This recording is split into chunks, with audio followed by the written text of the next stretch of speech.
Alright guys, welcome to this very special event, a Showmatch. It is similar to the Showmatch I had before, quite a while ago, but also a little different. The players available for the Showmatch are GabPR and Number.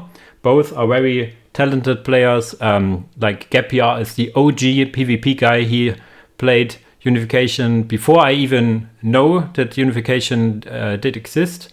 The first match I ever casted on my channel was also from Gab against some guy. He was 1000 Suns against a Space Marine player. I still remember that game. And Number, Number does not need any introduction. I think any tournament he has participated, he won. So he is currently, I would say, the strongest player Unification has. There are some other guys that are come close. And but it's still a good match in my book. You see here on your screen already the pick and ban document. Basically, I decided the 7 maps that will be played. I should say there will be 7 maps will be played. There's a prize pool of 35 euros. Every map win equals to 5 euros. So even if there's like 4 wins, we will play all 7 games because the players can at least get 5 euros or 10 euros depending on how much they win. We have this pick and ban stuff over here. We start a pick, then a ban, and so on and so forth. These are the available factions. And I did divide Demon Hunters into Grey Knights and Inquisition, and Renegade Guard into Tekan Shogunate and Vraxian Militia. So these are counting differently. Okay, before we start, I do a little toin course here. Who is player 1? Who is player 2? Need to write as we speak in a little group I made for this show match so that the players know what is going on. I will say heads means a number is player 1 and tails means GabPR is player 1. And it is heads. What did I say? Heads is number. So number is player 1 and GabPR is player 2. Quickly just putting it in one thingy and then having it all around. Copy it around. So we have now decided who is player 1. All right. And okay. All right. So number starts with the first pick. I will write it here so we see it as we go along. Waiting for the pick for now. 13th company he picks. Okay. 13th. And I can actually make it this way. Okay. So now Gab can put the next pick. So 13th company is a strong pick. Very strong now. Very rushy. Very early game orientated. So they can give you a quick victory if you play them right. Let's see. It's quite a large variety you can pick here. So interesting that Number picked 13th. Legion of the Damned by GabPR. So this is going to be interesting. They are really strong right now. So they have the dock open here. I think they should see it here. What is happening? This numbering is like what they can do. Ready, nice love and 30s. Now quickly checking the chat already. 13th company is loved playing through the faction.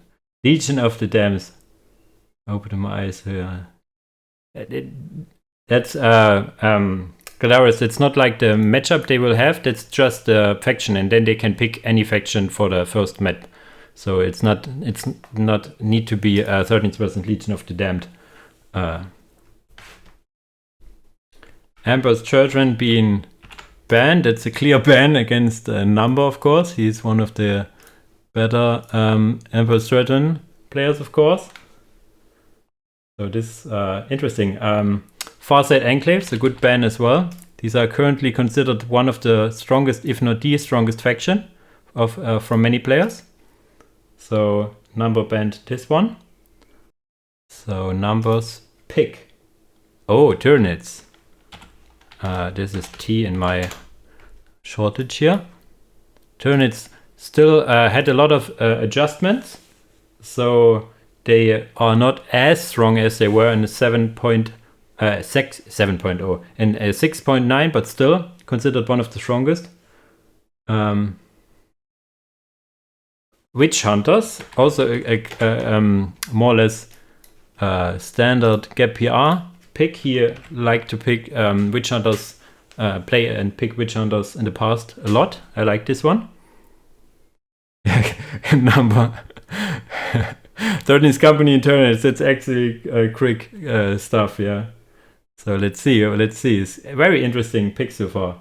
Grey Knights, Demon Hunter, Grey Knights. This is interesting because currently I don't see Grey Knights as the more potent faction of the two. It was very potent before, but got adjusted, and also the Inquisition got some buffs. So in my book currently Inquisition is better, but what do I know?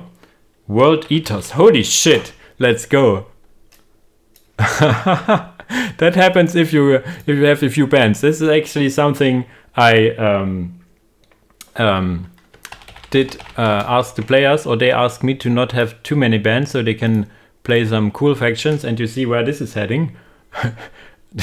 Very strong pick so far. I like it. Death Core Creek is interesting because they got a really lot of nerfs already. So let's see. Oh, there are so many messages. Then can get the leather. Really enforce your corner. Stop giving me them ideas. They can't hear you. That's a good part. Ban Necrons. That's good. I was actually wondering why they are still in. I would have considered Number picking them earlier because this is his main faction from vanilla, and Necrons are still very strong. So Salamanders are next. Salamanders, I'm not sure. There are a lot of different options. I'm not really sure how good these like renegades, like Tekhan is probably really good. Let's see. Welcome to the newer 2 viewers here. We are in the banning and picking phase. And yeah, and then we will head into the game. So this is gonna be interesting, I have to say. And hopefully the technical stuff will all work out. Here's prediction voice drones. So pick Raven Guard. Let's go.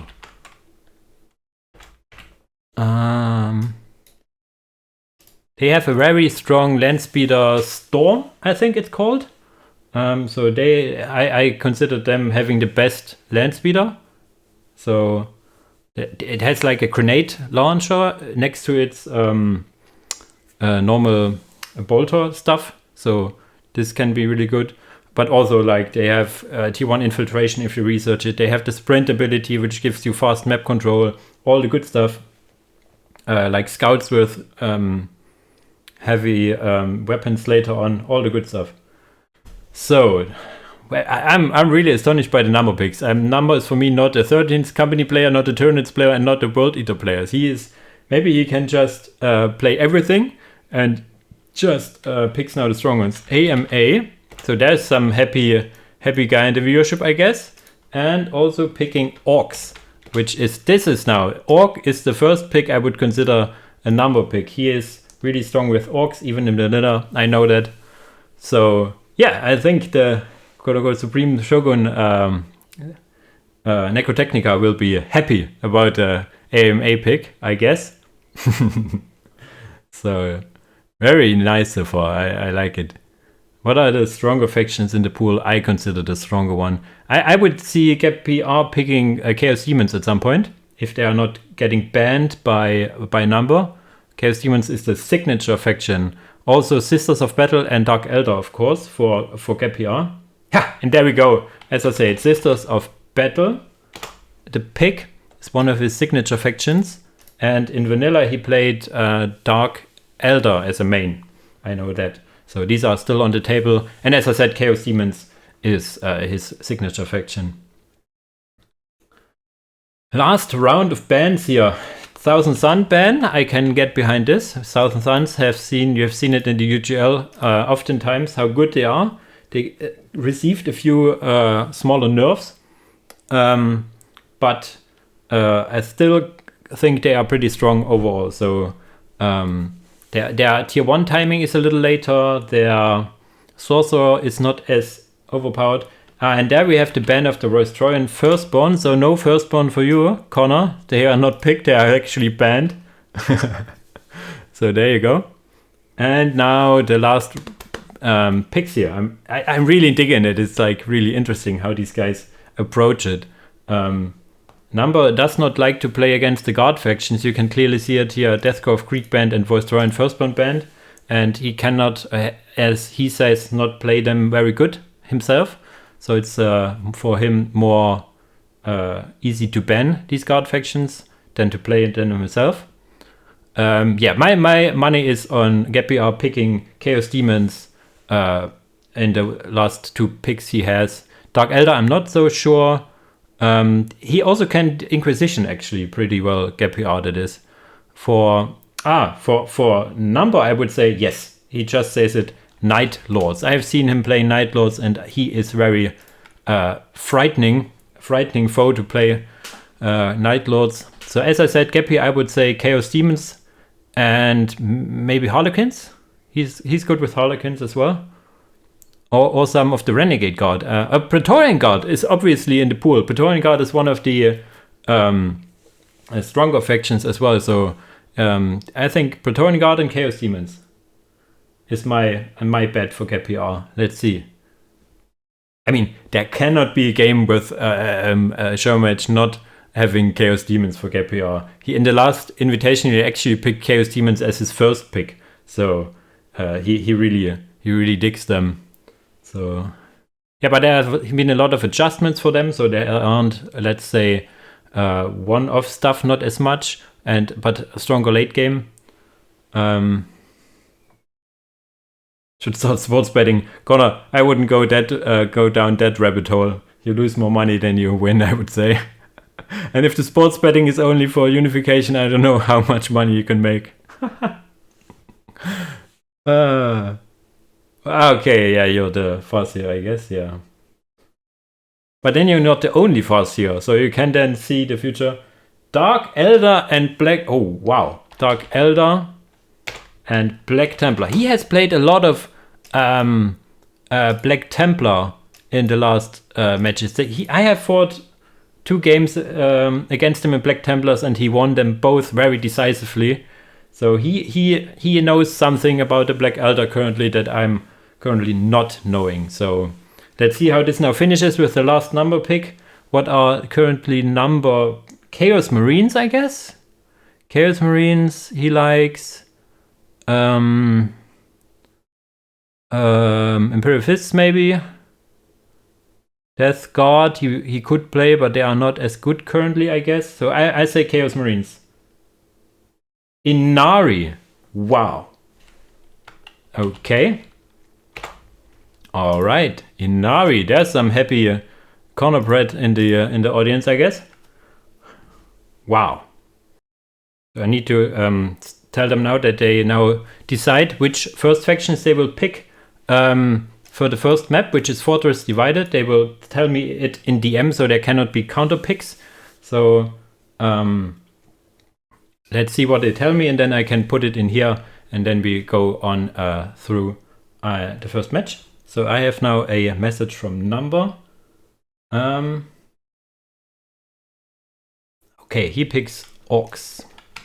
So yeah, okay, Gab actually needs to remember which map it was. I actually picked for this non-standard maps. There are 3 maps that are new in this current version 7.0, which is Fortress Divided, Blood Ravine, and Ecstasy's Peril. In these others were all maps added in 6.9, Light Brigade, Jungle Morning, this name, Valthayan Highlands, and Sands of Time. So these are all quote-unquote Unification exclusive or shipped with Unification. So yeah, the Fortress Divided is a map I can play very well with. It has some quirks which I cannot really get around. It's larger than it looks. So factions with high mobility, high unit count, like having a lot of individual squads on the field, they can be good. Let's say for Grey Knights with their one guy capping units that are good. So Gab is now telling me it's Legion of the Damned. Okay, I can see that. So we have now Orks versus Legion of the Damned. Okay, I need to shorten it. Orks versus Legion of the Damned. Okay, with this, we have now the first match on Fortress United, number with Orks, GabPR playing Legion of the Damned. I will quickly cut the recording here, so you will see us then in the game actually. So yeah, see you in a second. Alright guys, and here we are in the first map, Fortress Divided. On the southern side playing Orks, we have Mad number 6567. On the northern side playing Legion of the Damned, we have GabPR. Wow, this is a special matchup on this special map. I can see why he picks this map as Legion of the Damned. There are a lot of points you can get for stability of your portal, and most importantly you have these slack deposits you can build on in tier 2, which give you basically double the stability as any strategic point. I would see, yes, 3 Legion Outriders. Normally I would say 2 is enough, 3 is on this map better. For number we have, what do we have? 3 Slugger Boy opener and Big Mac first. I was saying that you, thinking in my head that you cannot go Shooter Boys here because the Legion Outriders trade favorably against these, and the Big Mac is a must-have. So this opener makes a lot of sense because then you have 3 units around the map capping fast, which is something you want to have on this big map with a lot of points. I mean, you have 3 points in your base, 1 outside and 1 left, and so this is 5 already, and then you have another relic over here. So this is like Meeting of Minds levels of points. So I think Meeting of Minds has 3 in the base, 1 outside. So this is even 1 more than Meeting of Minds. There's a lot of points to be had. No engagement so far. Okay, there's the Legion Outrider. Now harassing this poor Gretchen. Okay, it will survive. Do they have this point? Yes, and they even built the listening post. So this is very good micro from number already. I think that Legion Outrider, okay, he uses his ability over here, but I think he will lose in melee, especially now that the Big Mac is here. The Big Mac can actually shoot him down. If he goes into melee, it would be even better. So this Legion Outrider needs to get out of here as soon as he can. Yeah, and it will.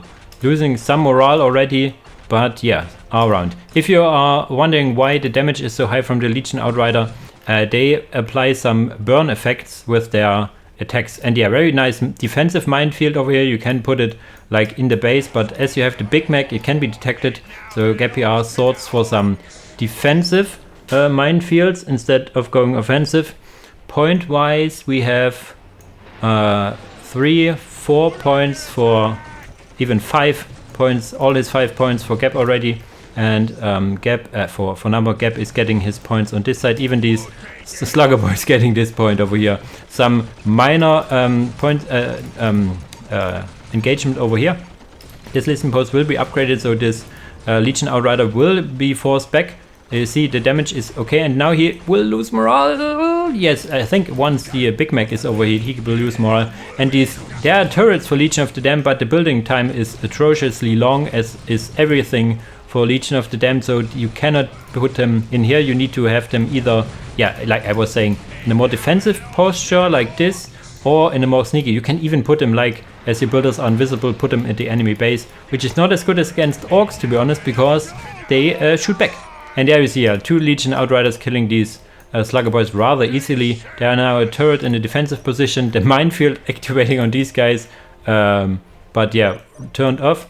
Do we have tier 2? I wasn't paying attention, to be honest, if he is already tier 2 or not. At least he's going for the hero, and he only did go for 3 Outriders, so I think he could, in theory, have tier 2 on the way.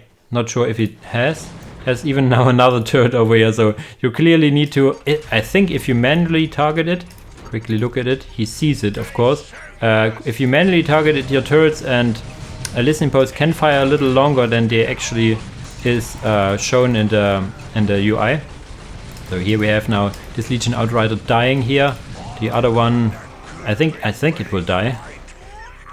Oh, it degenerates. But yeah, it takes awful a lot long to get his morale back, so I'm not sure. This thing will maybe get up. I still think this should be in range. Over here we have the minefield around still, so we don't see it because we were on GabPR's view. This turret is now up. Look at the 66.6, of course.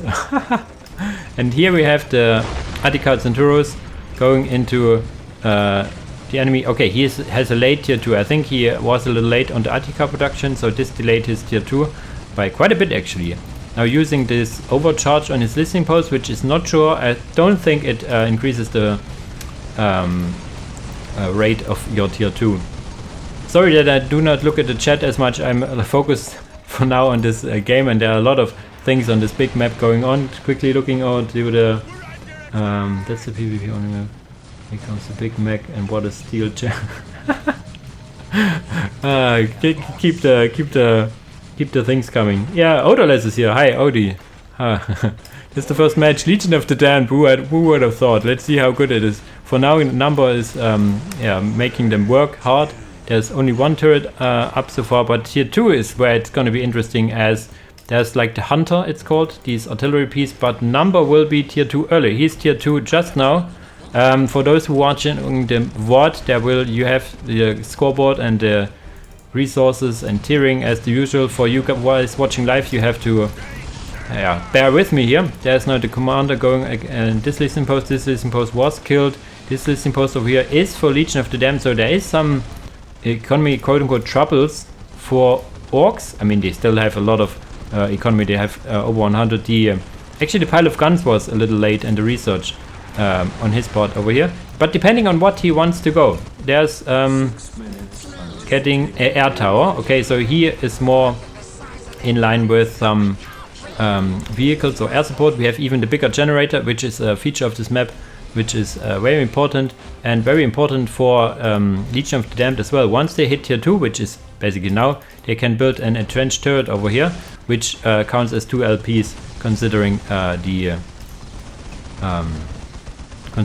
the stability they get. There's even now the turret. That's what I was saying. You can be very sneaky with the turrets if you have any other faction against you than Orks. I played a game where I built a turret in the enemy base just behind the HQ and stuff, but in the against Orks, they just shoot back, you know, the Orks. But this is like a big setback over here. But Gab, on the other hand, is while getting this, the Portal is getting low on HP, or low. He getting actually a Dreadnought and not a Hunter. I think he fears the Hunter. He could be jumped on by the Big Mech, which is true. Could be jumped on and stunned. So a Dreadnought is a more safe pick. And yeah, he stays for now with the Outriders and the Commander here. And we have now Fighter Bombers, Ducker Jets. Ducker Jets got quite a nerf. The biggest nerf was to their HP, I think. Not like the direct HP, but they had like a more or less hidden 30% damage reduction modifier, which is now gone. So they have like 30% less effective HP and also a little lower range and damage. So they are still very good, but not as good as before. So we see a lot of players actually going for the little flyer dudes. What are they called again? Yeah, you know what I mean. And these flyer dudes are very good against infantry. And infantry is everything we see so far. Devcopters, yeah, thanks. This is nice to have a chat to help me out. What's coming in here? That's the Dreadnought. Okay, the Dreadnought just going for the usual, I would say, Legion of the Damned tactic, especially in team games where they just deep strike Dreadnoughts and kill your economy. He is getting quite some damage. You would need some tank busters, but he chose the Nob squad for now. I think tank busters will be there shortly after, killing a lot of listening posts. So you see here his portal is now in the process of not regenerating at all. Now the Nobs coming in. I think there would be some tank busters next. Yes, the tank busters should make more or less short work of this Dreadnought. And there comes then a Hunter. The Hunter can be very effective against these squads. You will see it. Does it have a limited firing range? No, or not as big. So you see big disruption. Has also the Storm Bolter at the front, so he can make quite a lot of damage. You see it here. These guys flinging around this wall, flinging around here. So they will still be able to decap this, I guess. and he even got this listening post. So this should, you know, okay, he's not degenerating because he is not using the but he loses an LP which uses this ability, which disables basically the regeneration from this LP, but also gives you some production speed. What's next? Outrider for capping duties, capping actually the middle as well to get the countdown down, which actually got really low already. A lot of war banners killed for number, so he cannot add an additional vehicle. He has 3 Dagger jets. I think this is enough. He now needs to focus on some economy. His big generator is standing here, and this is the one building with not a shooty bit on it, so there goes the turrets now. Interesting. The turrets, for your information, is limited by 1 per LP, as are the mines here. We have an entrenched turret over here. Yes, we have. So this now even got some rockets attached to them, and we have some tank busters around somewhere. There they go. 2 squads. 2 squads of tank busters. So he needs some detection away. Oh, this one goes a little too close. The range of it is really high. You can park it, my camera here, and shoot, I think, around here. It has really long range. So going into this close is a problem, because it now will probably be killed. And oh, come on, the tank busters could kill it. The Dagger jets all the while will be focused by these 2 turrets. This turret with missiles and this turret with missiles. The tank busters need to go on here, but they now focus on the turrets. The knobs killing another listening post, so the portal is now degenerating, getting now legionaries, because he has no cap left. He has no cap left at all, because the cap is bound to the listening post for the most part. I think the commander gives you also some infantry cap, but for the most part it is tied to your listening post. So everything for Legion of the Damned is tied to your listening post, and GabPR is just focusing that. There's now the first turret killing this listening post. There's a Legion Outrider trying to kill this listening post, but the big problem GabPR has is these big lads over here with some big choppers and everything. Do they have the big choppers actually? No. But eating Hunter shot to the face, there needs to be some focus from these tank busters. Tank busters decapping this point, but the knobs getting a lot of damage done by this Hunter with very low HP actually. More Legionaries coming in. Yeah, Legionaries can be built very fast, and in melee, the biggest downside for Legionaries is melee and ranged. They will deal a lot of damage even if their morale is broken. Yes, they will take a lot of damage, but they also deal a lot of damage, but their melee is in general not that good. Even getting this point now up, GabPR is now the point in the middle. This bigger generator is now down. You see the income of number plummeting. But he has rebuilt his tier 2 stuff, now getting another knob squad. The first one died. Escalate research for more income, getting his war banners back up. And I think what could be good would be what they called? These knobs with power armor, or whatever they called. Big knockback on this Legionary Outrider here. This Dagger jet could focus it now, and down it goes. Down it goes. I think the turret is still around. Give me a second. Yeah, the turret is still around. He needs to kill this turret. If the turret is down, his HQ will basically degenerate a hell of a lot faster. But he's for now busy getting, I guess, tank buster infiltration, knob squad, Dagger, and more income overall. I think he wants to, yeah, there's it's all missile turrets. All but one. So he wants to kill these turrets for now, and then he can rebuild his slag deposit over here, which is much needed over here. We have now upgraded Legionaries. They can park into this Hunter and be put around. So I was betting on number for now, but GabPR has still quite a fighting chance with these guys over here. There's no anti-vehicle and there's no detection also. The detection is in your builders, so they need to go just a bit more forward so they can see it. But now big angry Orks coming in. There's a second knob squad coming around, so I think they have not enough mob bonus that they're morale immune.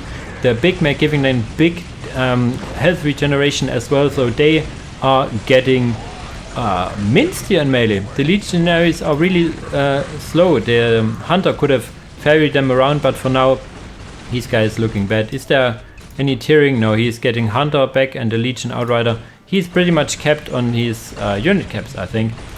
There are now some turret placements, but as I said, Even this little post over here actually killing the turrets. More and more minefields, so GabPR is trying his hardest, but this looks really sour for him. This Legionary Outrider here will actually win against the War Banner. You can upgrade the weapons of the War Banner, then this should help. And yeah, I think with the big mech around, he sees these points. Is the big mech? Where is it? Yeah, it just here, dummy. Around all these knobs, you can barely see him. So yeah, if I would bet anything, I would say he goes for Mega Armored Knobs next.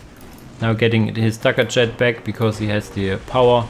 And yeah, most importantly, he needs to get down this point. There's another Hunter killing a lot of models here. There will be another shot momentarily. Okay, he focuses down the Tank Busters, which is, I think, makes sense. But yeah, let's see. Next shot again at the Tank Busters.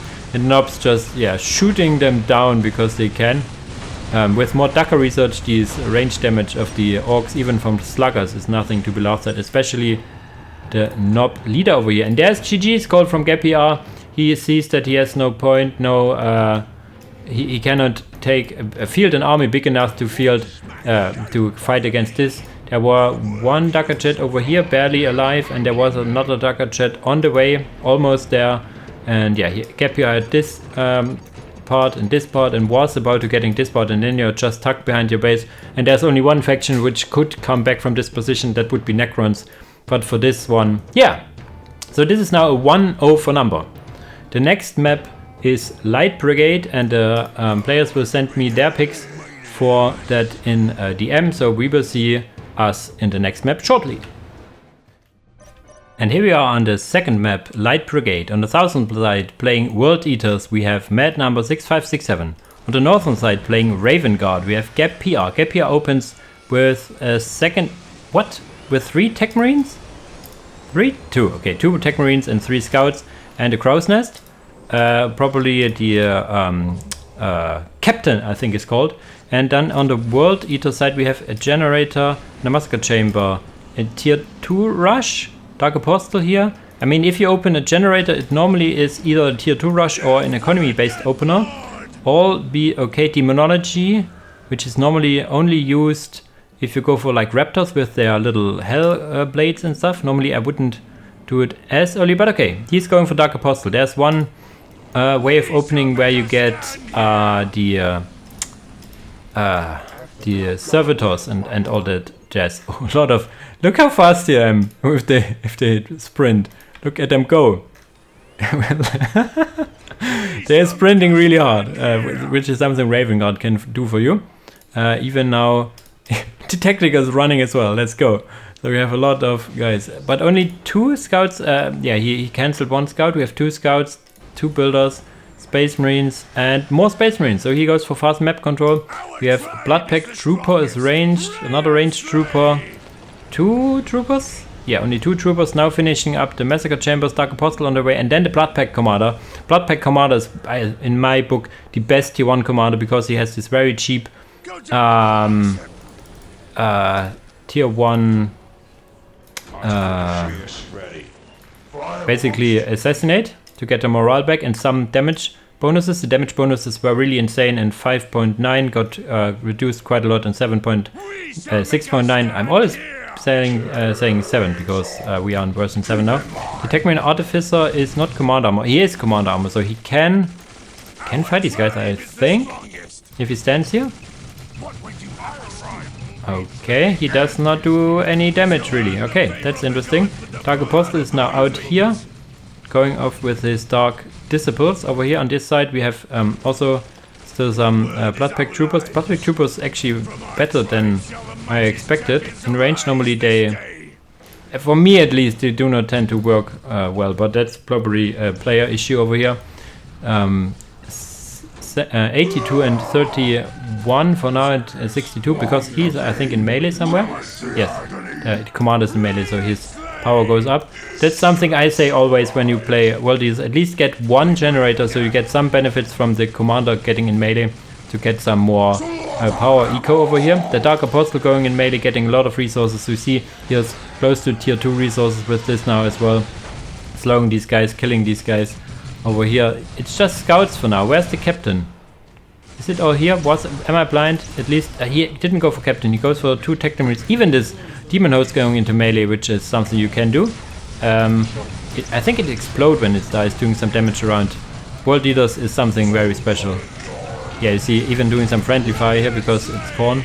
And there you see the thing used, and these are some Khornite Marines, range squad, world being built. These are the assassinate stuff. And there's no Tech Marine Artificer. I think he didn't open a gen, so yeah, he has not generators. He now goes for the product captain to support his fellows around here. But this is a lot of troopers and Khornite Marines. The Dark Apostle is now here joining the fray. So this looks like a really mean push in the base. He has nothing to defend really in terms of turrets or upgrade listening posts. But the captain here, this one now needs to turn the tide here, going into melee and these guys. And now attack with the Technical Marines. Technical Marines being reinforced to the maximum. Grenades now being researched as well, so he has a generator somewhere. Or they are just that cheap. Oh, it's the generators for World Eaters. Oh my god, no. It's getting worse and worse for GabPR. Holy shit.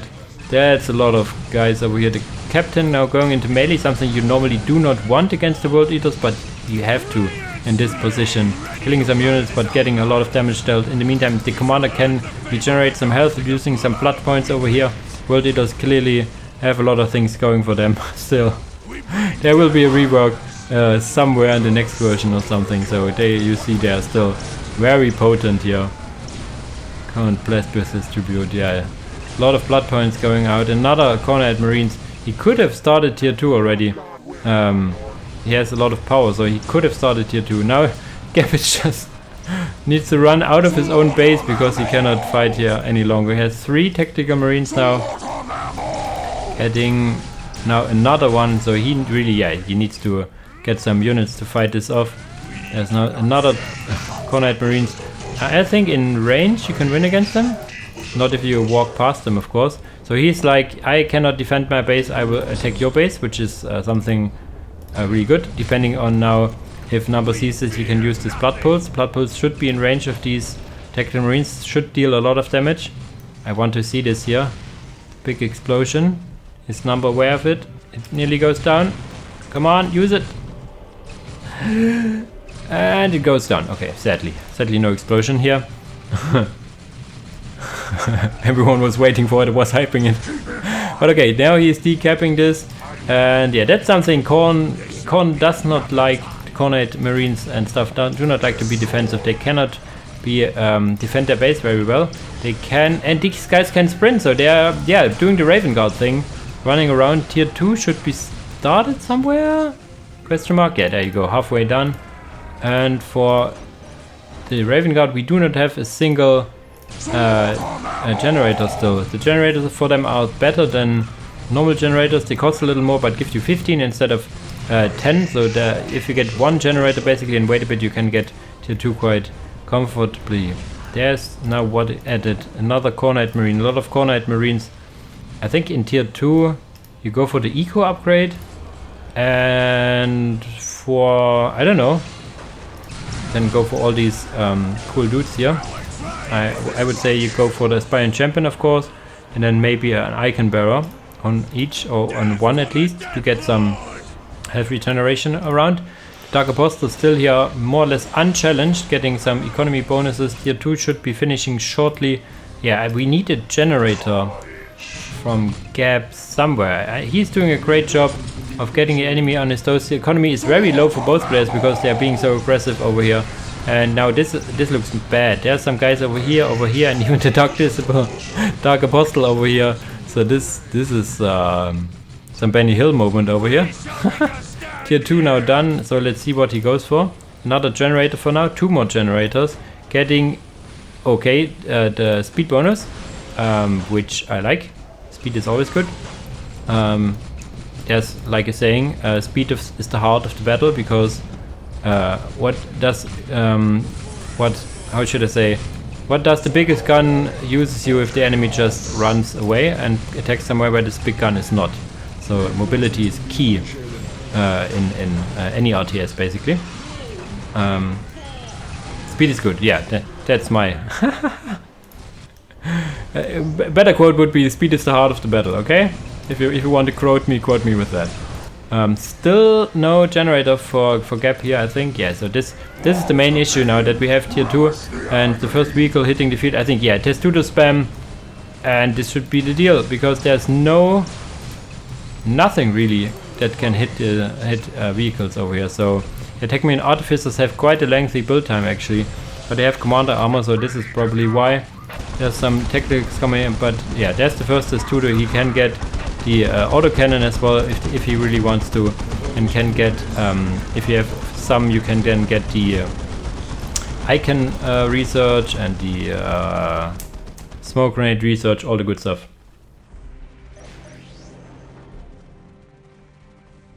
So I think, yeah, this slowly turns against Gap more and more. Second Testudo out, third Testudo probably on the way. No, he's actually missing some power. He's only 2 generators and affords so much already. Look at these guys. Yeah, GabPR calls it here.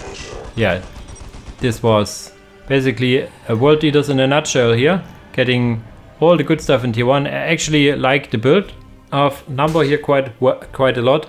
He opened with these Bloodpack Troopers and 2 commanders. I see many World Eater players only going for 1 commander, but you can get 2, and the commanders give you quite a lot of economy and staying power in tier 1. As I said, the best commander is this command squad in tier 1 in my book.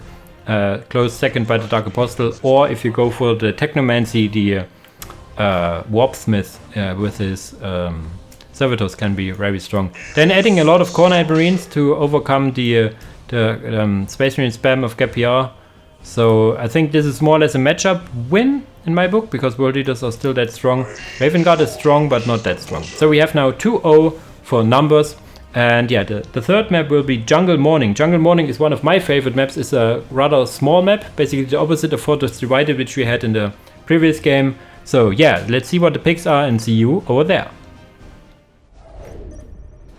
Alright guys, here's the third map, Jungle Morning. On the right side, playing 13th Company, we have Mat number 6567. On the left side, playing Black Templars, we have GabPR. GabPR opens with at least 1 Crusader, has built a second builder, and up probably, I don't know, goes for 2. What does he go for? Another third Techmarine Artificer. Ah, this is the build he did against me. I will tell you in a second. And yeah, for the 13th Company, we have George, the Lonely Greyslayer, going for capping duties, and we have 2 getting all the Iron Priests before then probably getting another another Greyslayer over here, then adding the armory, getting a third Greyslayer, and then getting the grenades. That's more or less the standard opener. And for GabPR, you see this here, he has done this against me quite a lot. He goes for a nifty turret rush, because these Techmarine Artificers only quote-unquote are heavy infantry, but they still can fight in ranged, and the turrets are built very quickly.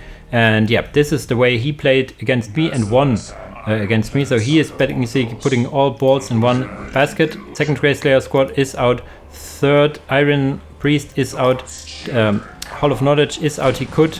Oh no, he could not add another one, because he goes for the Wolf Lord. And there we have it. He going in for neophytes with shotguns with this, so this is a really mean push. We'll see how it turns out. I would think a turret just over here would be nice. Let's see where he wants to put it, if he has the resources for now. So these are now workers fighting. So Iron Priests against Techmarine Artificers. The Iron Priests should win this. And we have a lot of guys going into melee against these very low model count Greyslayers. We do have 3 Greyslayers, which is the maximum amount, getting the grenades now. And yeah, he needs to get the turret. Why against me he always got the turret? I'm a little puzzled why he did not. Ah, maybe he does not want the Iron Priest to have an easy salvage target. So this may be because he does not get a turret. Turret could be salvaged for some economy, even if it gets built up. We have now two initiate squads, and probably here comes the Castellan. We have now the Wolf Lord out as well, and the grenades now. The booby traps actually doing some stuff over here, getting some grenades thrown from the Greyslayers, I think. Yeah, there's now the Iron Priest over here. That's just like dark blue Marines against black Marines. I'm getting a little confused over here. Another grenade to the face. They will not need the smoke grenades really, because yeah, well, they go in melee anyways. This guy is getting chucked in the air, almost died. There's not a Wolf Lord in range. You're getting some shots against the Castellan. These did not expect it. And yeah, holy shit. And now all dead. So this is a quick one here. Yeah, Jesus Christ. Mine, yeah, there's a mine and this listening post over here. Now getting even a cryogun turret. Just a point on nades and nades. Mines and nades. Okay, there's the GG from Gab. This was a quick one. And this is something you may say is, oh, this was a quick one. Pooh, bad game. These are the games I really like also. Like having some short games, putting all eggs in one basket over here. Economy is like at 20 for GabPR. So he has like nothing to fall back on. And again, this push, the PT turret push, is really potent against a faction that is not like 13th Company that can salvage your turrets. So if he got all the builders there, and imagine a faction that is a normal faction, he gets a turret over here, or even over here would be probably better because it goes to these 2 points, then you're really screwed. Like I played against it as Imperial Guard, and you would say, yeah, Imperial Guard can fight with a turret rush. I did not. Maybe I underestimated it and didn't fight for good against the turret or something, but I lost really hard against it. So yeah, GabPR staying here a bit, probably processing. No, now he left the game. Maybe Steam was a little late on the left. So it's now a 3-0 for Number. So we will see if Number can win basically the show match already in the next match, or GabPR will be fighting back. As I said earlier, all games will be fought out because of the prize pool. Every game is €5, so even if a Number has already won the series, there's still some money to be had for GabPR. So very short game number 3 on this very small map as well. The next map will be Blood Ravine, and yeah, let's see you in a second over there. Okay, and here we are in the 4th match on Blood Ravine. On the southern side playing Tyranids, we have Mad Number6567. On the northern side playing Witch Hunters, we have GabPR, and he got lucky actually with the spawn, because from the HQ everything spawns from this side, no matter where you start, and if you start over here, then they start against this wall. So here you have a quicker path. He goes for Adeptus Explorators into Generators, so this could be Seraphims. On the other side we have, yeah, the Tyrannicus Broodspire for some Raveners, getting 2 Gene Stealers into Broodlord. On the other side we will see Saint Praxedes, so he goes for the commander, and okay, for now it's 1 commander. Saint Praxedes, of course! It's Tyranids! It's Tyranids, guys! And against Tyranids you can put on Saint Praxedes, the special commander. Jesus Christ! The first game ever casting it, and before this version, it was really strong to get Saint Praxedes. She got nerfed a bit, like she gets stronger every time she dies, and but this is now kept at 3. Before it was uncapped, and at some point she was free and zooming around the map, dealing unlimited amount of damage and stuff. So so I'm really hyped. I was like, yeah, this is so good. I'm really hyped. Never seen this. He goes actually for Lictors first. 3 Lictors. So he goes for the harassment. I think they can decap, right? Can infiltrate, increase his cap. I don't know. Saint Praxedes, and he goes for the double commander. He goes for the Inquisitor thingy over here. You have seen it, like the add-on. And so he goes for double commander. And there we have her with the hood and everything, flamey back. She can put down minefields, like these flamey bits, but I do not think we will see it. Now these Lictor is no match. Look at that. Yeah, no way. First Lictor going down easily. And yeah, he has the map kept up so far. So is Number for now. Let's see. The builder over here cannot be harassed easily, as it is a vehicle by these Lictors, so the Lictor harassment is nothing really important. Here, Broodlord also has nothing to work against. There's the stun grenades being used, and I think the worker could turn on his weapons and start punching a bit. Okay, but there's the Broodlord, I guess. And there we have one of the nicest models, I have to say, the Inquisitor Lord over here. Lady Inquisitor, I'm sorry. With her mace and her crossbolt pistol. And over here, they're using their defense stuff. That's Witch Hunters against Nits. These shields knock down, I think, melee opponents. At least it was like that.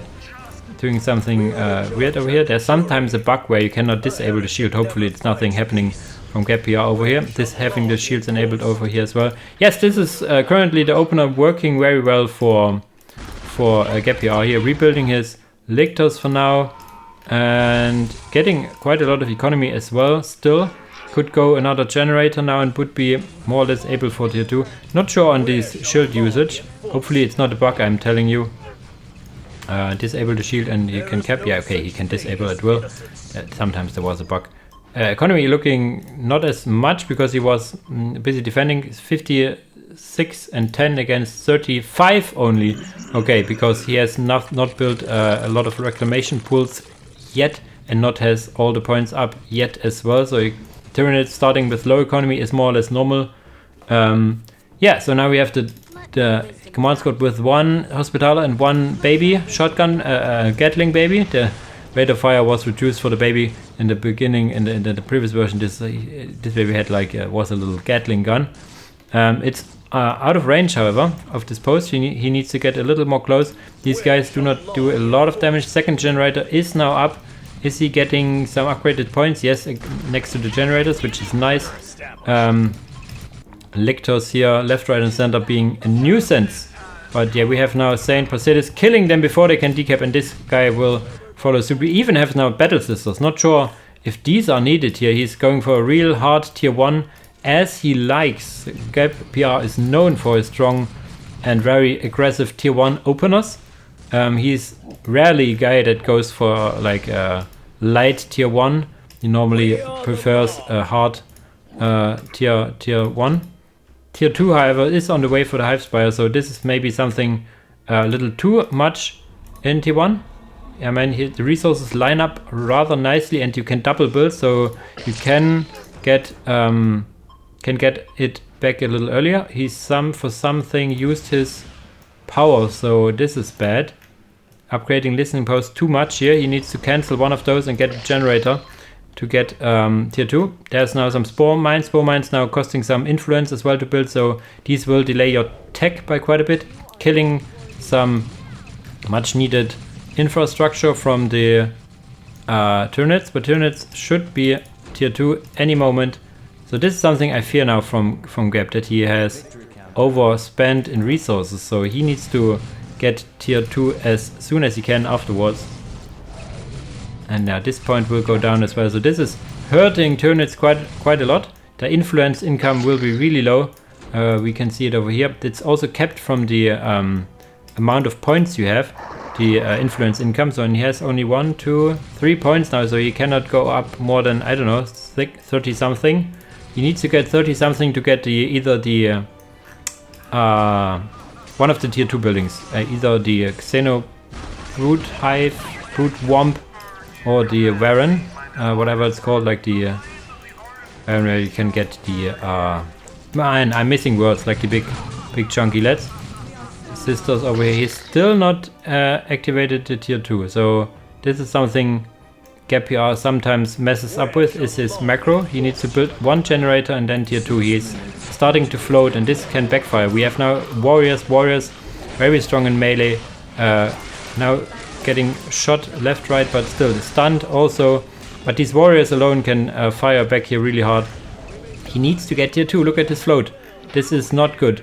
He has a really good opener, but he messes up a bit in the follow-up. There's the generator now. It should be started like 30 seconds ago or even earlier. And yeah, for now we have another Tyrannicus Broodspire to increase the population and nothing else apart from warriors. 2 spots of warriors. Saint Praxedis can stay a little bit in melee, but not as much. A lot of ladies thrown this way. Ladies dead over here. Jesus Christ. And now these Arbeits probably will buy some time for now. The Arbeits over here getting this critical location. Economy is starting to normalize a bit. He needs another builder to get another generator, I think, because he floats so much. or needs some units out. He could go for the Shrine of the Militant Order and get some Seraphims. Seraphims could, in theory, kite warriors. Warriors are very fast though, and even get a leap some way down the tech path, I think. Don't quote me on that. Not a very good NIT player at all. Adrenals increase speed by 50%. Jesus Christ. I think this got nerfed. It's not 50 anymore. Or is it? There are so many nerfs. Okay, so this wasn't nerfed then. Maybe there are even some talking for some stuff for 7.1. So maybe there's something over here. I'm not really sure. Arbeit, melee, just more melee squads for the stun grenades, I guess. Stunning these guys. Yeah, there's another stun.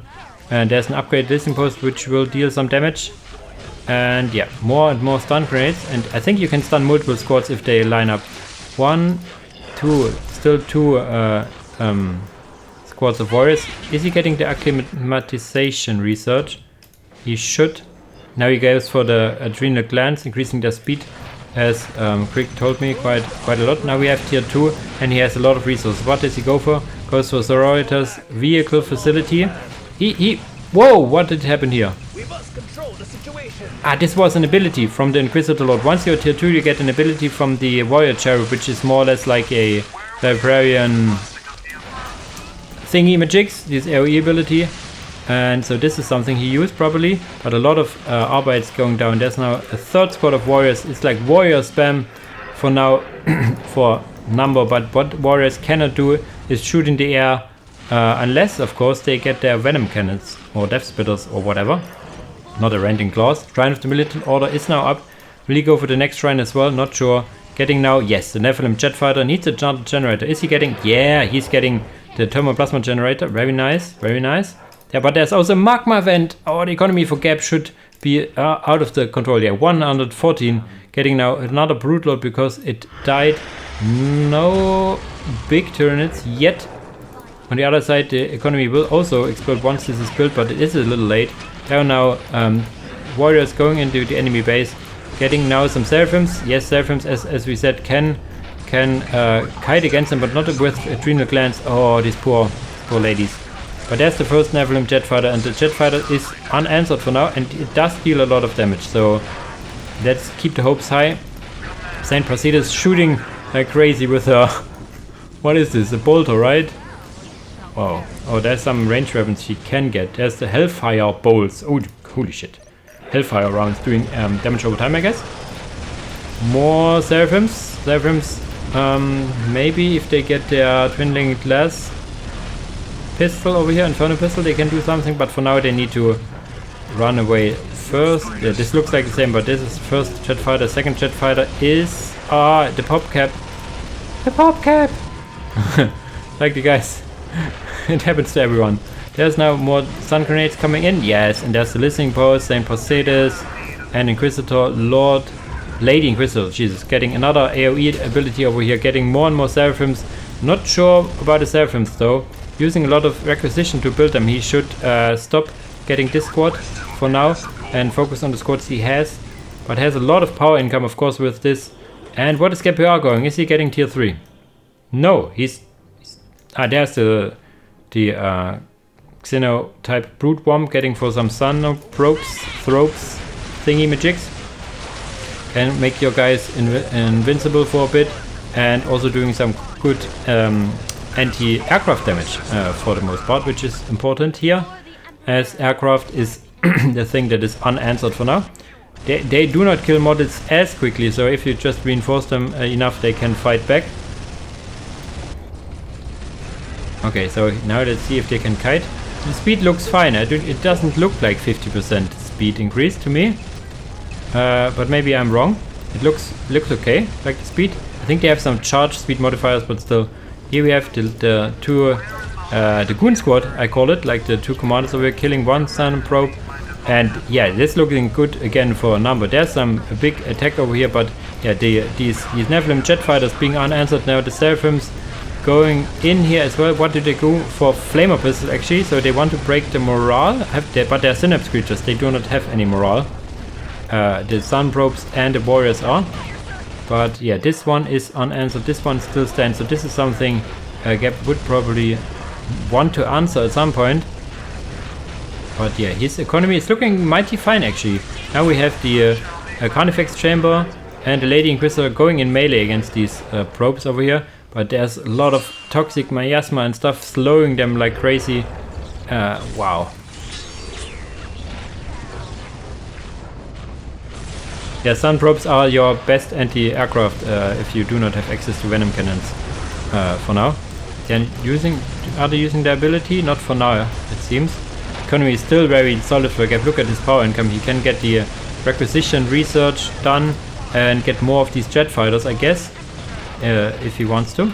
Yes, he wants to. He needs some more vehicle pop. Or if some of these die, then he immediately has the next one. And here we have now... This is very good from the Witch Hunters. Look at it go. It has flamey things around it. So killing it with just a few Gene Stealers is not an option. So everything aligns for now for GabPR. Do we have some Carnifexes? Not yet. And I do not think Carnifexes is the answer. These are vehicle Demon Med, the first ones, and the Demon Med can be flamed down by the Witch Hunters really easily. The commanders died somewhere, so sorry guys for missing it. Probably in this fight against the Warriors. 2 jet fighters still alive, shooting Seraphim Squad, trying to kite. 3rd jet fighter now out. I wouldn't mind a 4th one. Yes, GabPR doesn't mind either. Getting Saint Praxedis, so you look at the cost, she got a little cheaper. Her damage is increased and her movement speed and also build time is reduced. Every time she dies, or like the first 3 times she dies, she gets the bonus. In the previous version it was like unlimited. So there she comes again. Does she have the weapon? No, you need to rebuild the weapon. So this is something special for the commander, the Saint Praxedis, and also the Canoness, which is just not the 3rd. For them jet fighter. You can get also the last cannons if you go for Auto Hereticus. And now they're trying to kill their buildings. Is he going for base trade? You can get turrets in the HQ. So he's now going for a base trade scenario. So this HQ getting a lot of damage done, but the tier 2 is this building over here. So even if you lose the HQ, you can still produce stuff. So there's nothing really tied to the HQ. A lot of units dying left, right, and center. There's no builder around, but I think this... the builder will come too late. A lot of Tyranids dying on the way. HQ is down. HQ rebuilding, however, is something you can do relatively cheap-ish, and he has the resources for it. He just rebuilds it over there. You see, it's not as much resources. Second HQ is rather expensive, but if you lose the first HQ, like second HQ has the price of an HQ plus a little bonus, so that's why your second HQ is relatively expensive. If you lose your first HQ, your HQ rebuilding is rather cheaply here. And he lost basically all his warriors. This was his last all-in hope here. We have now a Hellfax around, but as I said, it is demon armor medium, not high. So I think, yeah, GG. Gab has done it. Very nice game. GG's. Wow. This was a really nice game. And I was really digging like the Saint Praxedis. He needs to kill those 2, then he can leave. Wow. Do the thingies count? No, he has the brood wife. No, maybe this team is getting a little confused, but still. Wow. What a game. What a game. I really like the Saint Praxedis thingy-majigs. She has these hellfire bolts and whatnot. Tier 1 was looking really strong. Then we had a little hiccup in the tier 2 transition, where he was a little late on the tier 2 transition. That's something Gab does every now and then, where he's really focused in the micro and getting all his units out, and then forgets to build a generator or 2, and then tier 2 comes late. Tier 2 comes just timely enough so he can got those jet fighters out, which was unanswered for the most part. Number was busy getting warriors out, reinforcing them. Maybe in hindsight, the 3rd warrior squad wasn't the best choice. Maybe an earlier Xenobrute hive would have been better with sun probes, and later even these biowars. But yeah, hindsight 2020, well played by GabPR. We have now a squad of 3-1 still for number, and the next map is Sands of Time, another map with not much points, a rather small map. Let's see what these guys pick for that. And here we are on the 5th match or map of this match, Sands of Time. On the northern side, playing Night Lords, we have Mad Number6567. On the southern side, playing Demon Hunters, Grey Knights, we have GabPR. GabPR going for a second builder and all 3 product champions. Oh, he cancelled some. Normally I would so go for all 3. Oh, he's going for 2 unit open. No, you need at least 2 product champions. This map has not a lot of points, so maybe 2 is enough. Number goes, if I saw it correctly, for 3 Furies, which is the current meta, Fury meta. The Furies are very strong. I know for certain that they get some nerfs in the 7.1, so let's see. Meltas, Conrad says Meltas is not the best choice in tier 1, as these grenades are so freaking expensive for grenades. He's fighting these Furies, and the Furies should lose, but his Furies are rather cheap and annoying. And he goes for melee stuff because, yes, interceptors are better because if you go for Brigaders, they can be tied down in melee rather easily. Let's see, they Furies provide some debuffs over here, but there's a prototype champion and now some intercessors getting in the backside. What is it? Always forget, interceptors, not intercessors. Intercepting stuff, I guess. And goes for another squad. So he goes for all the melee, which is good. And 2 Furies fighting, capping. And 1 Fury being annoying as hell. And yeah, that's something in Dawn of War. You cannot build a listening post faster than the enemy can right click to get your point. But those Furies evaporated in the warp. There you go. So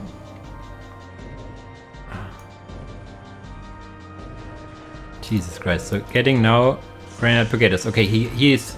This is something he switched. He didn't follow through with the second interceptors. I was saying getting 3 squads in tier 1 is probably the way to go.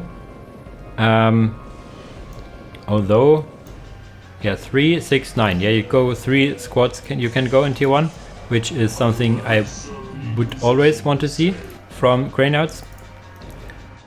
Because, yeah, their tier 1 is strong in warps. You can capitalize on it. There's not a very mean captain with this mean sword and bolt pistol. I don't think you want to go into melee. Brotherhood champion versus captain is rather one-sided. Of course, this is a capping unit with heavy infantry armor, not commander. He tries to lure him away a bit, and here are some Furies again being annoying. Brigaders should be out somewhere. And these are the Brigaders, right? And these are the interceptors going into against this one. Oh, okay. Whew. Had a quick lag over here. And yeah, the Brigaders can take a punishment for now, but the Furies will go into offensive again. And yeah, the pure map presence Night Lords can pull out with their Furies and stuff is like really something not to be laughed at. We have 44 and 10 against 62 and 0. Getting now a Raptor squad, which just doubles down on the map presence he has. There's now a second Brigader squad. So 2 Brigaders. Not liking the 2 Brigaders. I would have liked 2 Interceptors and 1 Brigader maybe, because Night Lords is all the melee in tier 1. Yes, you can get these terror thingy magics, which are ranged and can be infiltrated and stuff, but generally this is a melee factions, and the Interceptors will fight favorably in melee against these guys. You will see it over here probably in action now, doing the special attacks, doing some damage around. They even attach the prototype champion to the squad, which then also can teleport with you guys. So I would have liked to see at least 2 Interceptors, maybe even 3. But he has 2 Brigaders, which are probably a better transition later on with the Incinerator. But still. Economy is very low again for Gap, but not the highest for Number as well. He's repairing actually his point over here. They're not killing this poor Magos. Look at this poor lad going down. And now the Interceptors going back to the chopping block. There's the captain, and here you see it. I'm not sure if like Interceptors could trade favorably against the captain or not. Probably not, but still, there's not still a problem. This guy is so angry that these guys decapping his point. He will at least kill 2 models, I guess. But there are now some listening posts up, and if you upgrade them, the listening post damage of the Demon Hunters is really high. because you do not have a turret. You have this Imperial Icon, I think it's called, which does some slowing and damage over time. So this is interesting. He tries to get away here, tries to focus down the interceptors. This is, I would try to focus down these Brigaders. There's 2 squads of Raptors here. They can be infiltrated, detected by the Prado Champion, I guess.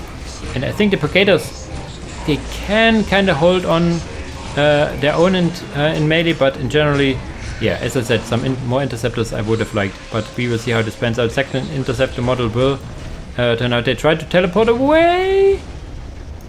The Prado Champion teleported alone. The teleport still went through even though the squad died. So this is a squad wipe here. Upgrading his listening post is a necessity. Is he getting tier 2? Yes, he's getting tier 2.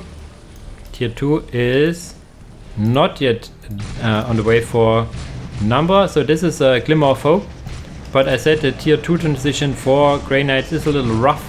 Because the only real vehicle you have access to is this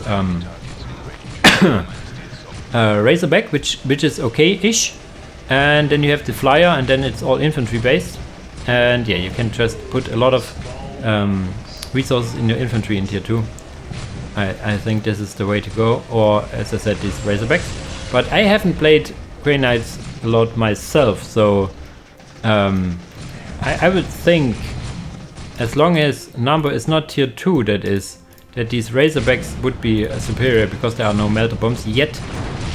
And they could rain, but as soon as there are melter bombs, you can then maybe transition into what shall I call it? Into the Flyers. And there you see the Imperial Icon with its Sabby bits doing a lot of damage against these guys. Yes, Cornerbread, the double the squad size, but this upgrade is expensive, and the models itself are very expensive, so you're putting a lot of stuff in the units you already have on the field, which is not always bad, but tier 2 is very important, that you have something that the enemy needs to counter here, like vehicle, which you cannot counter on tier 1 if you're like tech advantage. And there, Calculus arrived as well. Nice that you made it.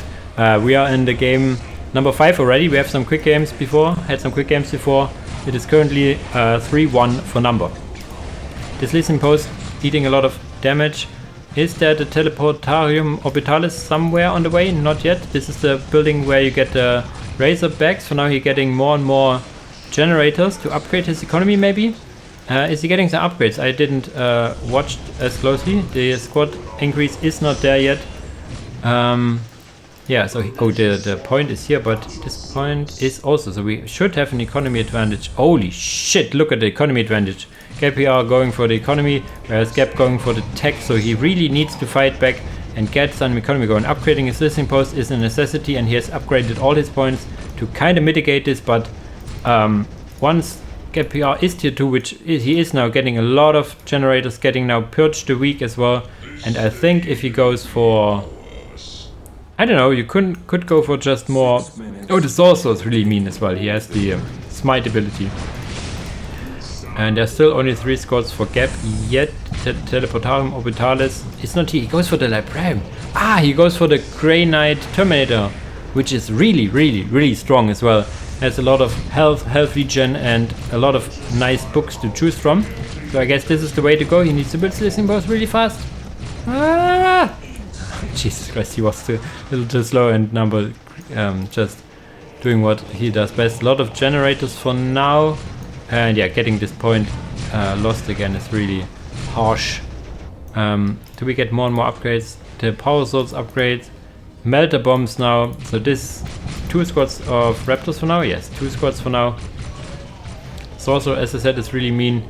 Is the captain still alive? Yeah, really good health as well. This is now a lot of Brigaders. 3 Brigaders. Holy shit. He is really turned into the Brigader production, and now has probably the Librarian on the way. Yes, Grey Knight Terminator Librarian. Very expensive, but very good as well. So let's see where this heads to. And then the question is, does he get an upgrade or 2? But for now he needs to sustain his forces and wait for the the Librarian for now. Second squad of Raptors coming in, but he has more ranged squad than the enemy has melee squad, so this after all, okay, if the Sorcerer goes in melee, this can turn around, but for now he can kind of kite these Raptors a bit. Oh, losing a squad here? No, not a squad, but a lot of models over here. Models are very expensive, as you know. There's now getting a lot of Raptors killed though. The economy, however, is still very much in favor for Liber Mortis. I think it was. I was not fast enough, but I think this is the one where you have like two abilities that yeah, it just Liber Mitras, whatever this does. If you know it, please tell me. I think most people go for the thing that gives you 2 offensive spells. Gets this point, sending one over here, I guess. Number has the countdown ticking. And there you go. Wow, the Raptors reinforced. There's even now some Havocs coming in, and the Havocs is something. There goes one smite, killing a few models. Not sure if it was targeted correctly or not. But the Terminator Librarian by himself is really strong. There goes another AoE ability. This Vortex thingamajigs doing a lot of damage over time. Look at these guys losing their morale, losing a lot of damage and HP and everything. There goes now a Razorback from the Night Lords actually, and a Havoc Sword standing unopposed. You can put these in the heavy cover to sustain them longer, but there's a lot of dead Grey Knight models. We see it. There's only one squad remaining over here. He has the squad cap, the squad increase. A lot of resources still around, but this is a lot of Night Lords to be killed. I think the Grey Knight Terminator Librarian will be alive, and he can replace some of them Brigaders. But yeah, okay, the Librarian is still alive, getting focused down by now 2 Razorbacks. This point is still not built up. This slowly but surely turns against Gap here. There's another AoE ability from the Terminator, but there's the Captain challenging him in melee and everyone shooting around. So this is GG now. Gap calls GG. So this is another win for Gap. We have now 4-1, but stay tuned. The victory goes to Number, but we still will fight on the last 2 games. Interesting game. As I said earlier, I would have liked me one more Interceptor in tier 1 and in tier 2 some vehicles, but then again the Melter Bombs are really quick for Night Lord, so going for the Grey Knight Terminator Librarian was the right call, I think.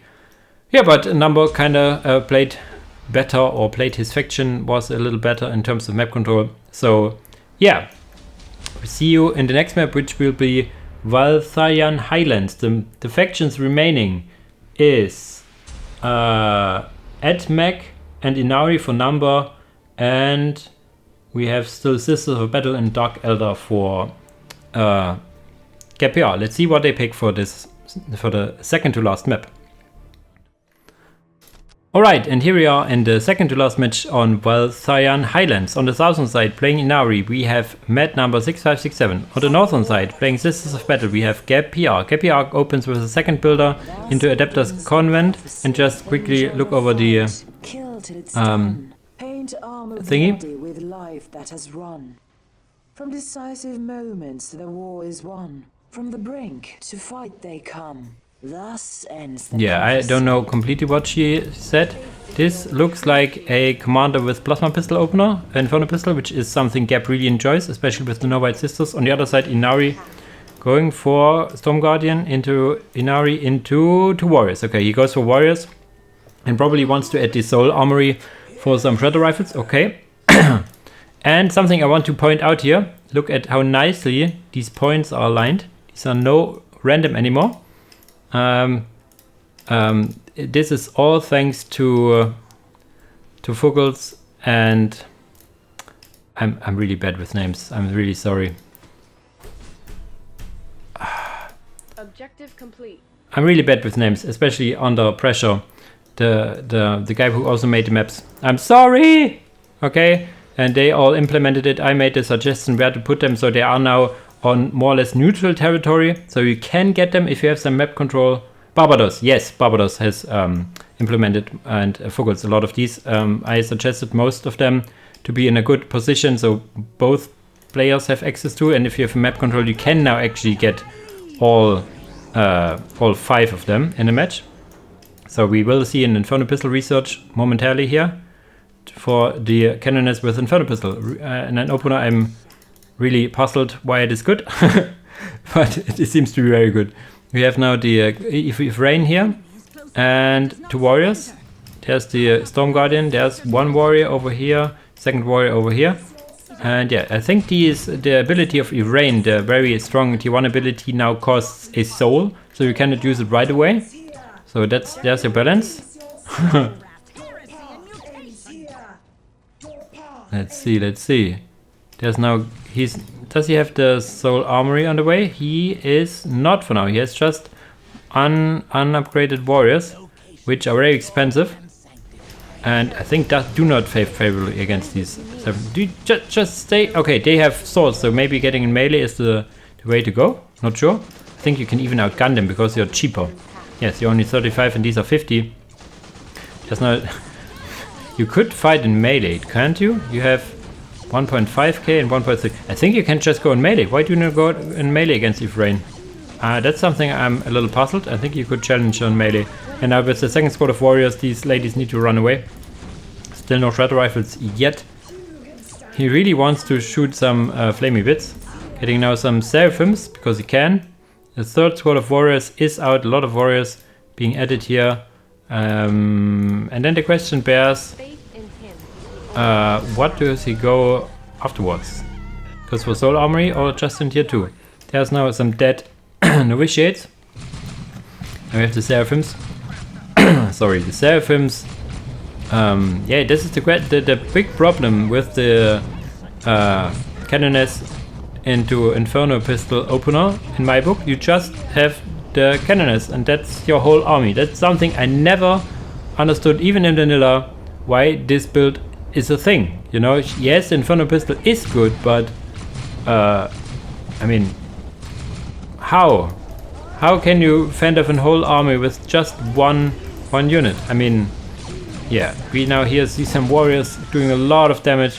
The Canoness needs to stay and kill some models. These are very expensive models. There's no shadow rifles still around, so yes, you see, so you can peel off models left and right. Getting now the soul armory, soul armory still, just capping the map, quote unquote. Just you're getting economy advantage, I think already.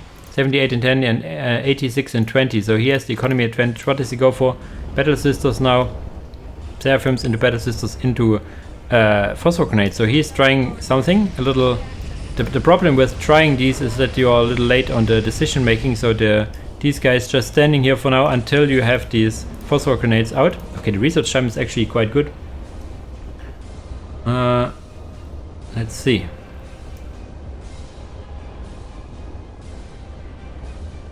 But yeah, if you have 2 Battle Sisters with Phosphor Grenades, that can be really strong. For now, these guys are, yeah, just fully reinforced warriors for now. Very expensive. If you lose them, yeah, it's quite a lot of resources. I like that this listening post over here can fire. There are now the grenades done. Chuck in a grenade or 2. And this looks a lot better. The Canoness is still here and all good.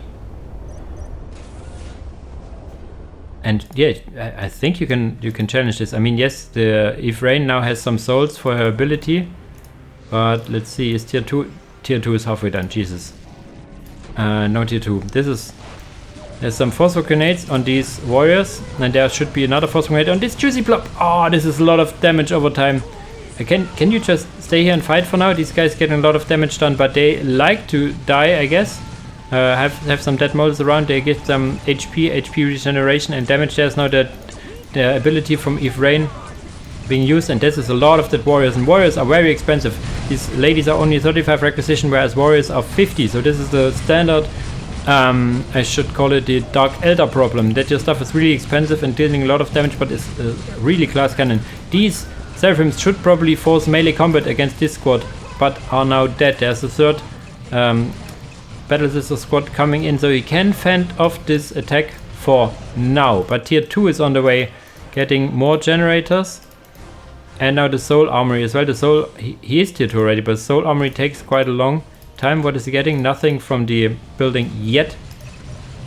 Probably can yet. He needs the soul armory for all this stuff. There's now a new squad out. Do they get flamers? No. Just the boulders look so cool with their red pointy things, I guess. And now putting back the aggression here, but yeah, it's tier 2 is done. So I think I'm not sure what he goes from the armory. Though adding now witches, so going for the full Dark Eldar thing here. The first part of the prophecy has been. And there we go. The first part of the prophecy was witches. Haha. Now we need to click on this HQ to reveal the next part. And the next part I forgot really what it is. And now there's a lot of stuff going on, but these witches are really tanky ladies in melee, but they can only tie up one squad. There's a second Inferno grenade coming in, and these warriors dealing a lot of damage, and the morale will break as well. So a fourth squad of battle sisters. This is something GabPR really loves to do, getting a lot of battle sisters with the Sisters of Battle, and you cannot blame him. They're really doing great here. What they not would be good against would be a singular vehicle. Notch number. Getting one vehicle and they have real problems. For now, tier 2 is not on the way. No, not yet. He needs to upgrade his points. All his points. He has a lot of excess power. Getting at least one upgraded point, even 2 would be good here. Getting some more economy for his units around and getting on the way to tier 2. So the tech disadvantage is a thing that worries me a bit for Gab. Otherwise he is really fighting hard here. Even the Storm Guardians going into melee, but getting absolutely murdered in the process. So this is basically just 2 witches against the world, I guess. Using their drugs, getting more speed, damage and morale immunity. So yeah, there's one flamey grenade and their drugs are still in. Yeah, now their drugs were off. You can see they're taking morale damage now. So tier 2 is on the way for Gab, so he just saved up his resources. On the way to tier 2, I really want to see an upgraded listening post or 2. Webway support portal is now on the field. His economy is looking very good with 104 and 40 income. There should be some war walkers, or what does these youngsters go for here? War walkers, you could go for Talos, you could go for a Venom. Economy upgrades, Ranger, Craft World add-on even for the thingies. Getting armor and nothing yet. What does he go for now? Swooping Hawks. So Swooping Hawks actually need the support portal. So maybe he just wants to stick with infantry, I guess. A lot of battle sisters. Now imagine if he's tier 2 and getting all veteran superiors on these. A lot of Inferno pistols all of a sudden. You could even rebuild his novitiates and getting them 2 leaders to get even more Inferno pistols. But yeah, these witches are really mean, going into melee a lot. There's now the Swooping Hawks being added. You see when they glow they have these buff of the dead Ynnari around where they move faster. As they are now tier 2, the buffs are also a little stronger. More movement speed, more accuracy, more health and health regeneration. That's the buffs from the dead Ynnari around. They do not stack anymore and anything, but still. Which is good question. Heavy infantry. I think heavy infantry met still. It's not high. It's no Terminator armor, but still heavy infantry. Tier 2 is done. Yes, so I would say Celestians. Celestians, you can never go bad, really. But the question is, does he have the economy? No, he does not. He still needs to upgrade his points. He upgrades this point. Should upgrade this point a little earlier as well to get the economy. But yeah, these are now Swooping Hawks coming in.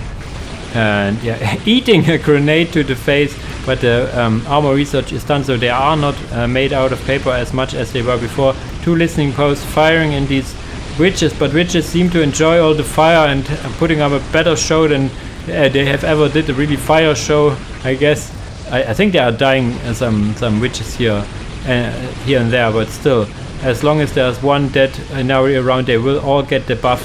So this looks again very dire for Gab.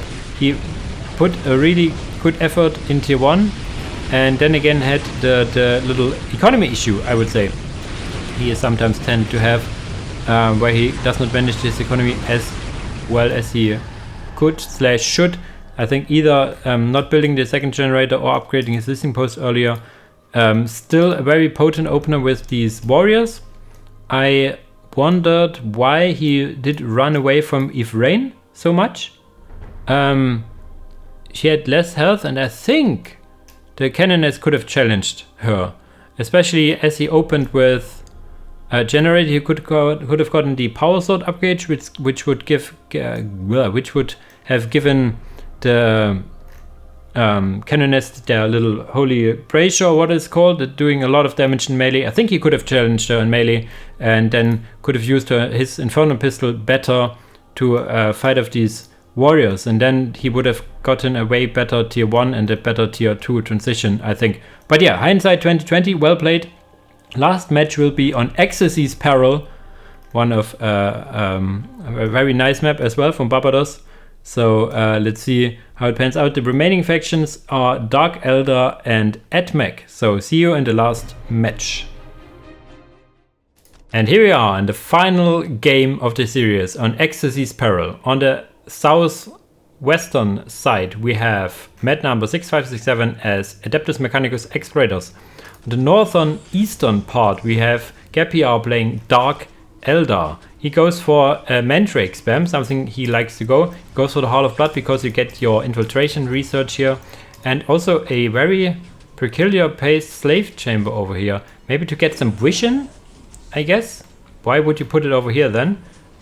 Interesting map in that you have like two paths. And then you have this intersection in the middle. And you could put turrets or artillery in the middle. And jump troops, I think, could barely not make it over here. I think you have then to use 2 jumps. So this is some kind of the balancing. Quickly getting... This is finished and it... Okay, it has barely any vision. Has he got the infiltration? Not yet, getting his points up for now. What is he going for? 1, 2, 3, his pass bits and Magos. So his pass bits are really strong, but not as strong in melee, I guess. So this is the idea. Detection wise, you have the Magos Explorator for the most part in tier 1. So this should be something.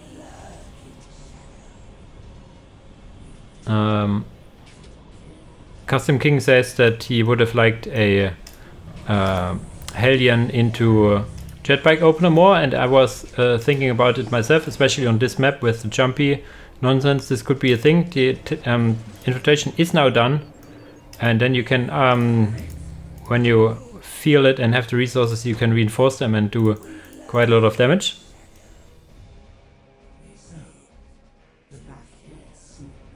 Let's see, yeah, they're just coming in. The listening post will detect a bit. You see I think it has like 6, not the listening post, the point. These guys can actually fight back a bit, but not as much. So they need to run away.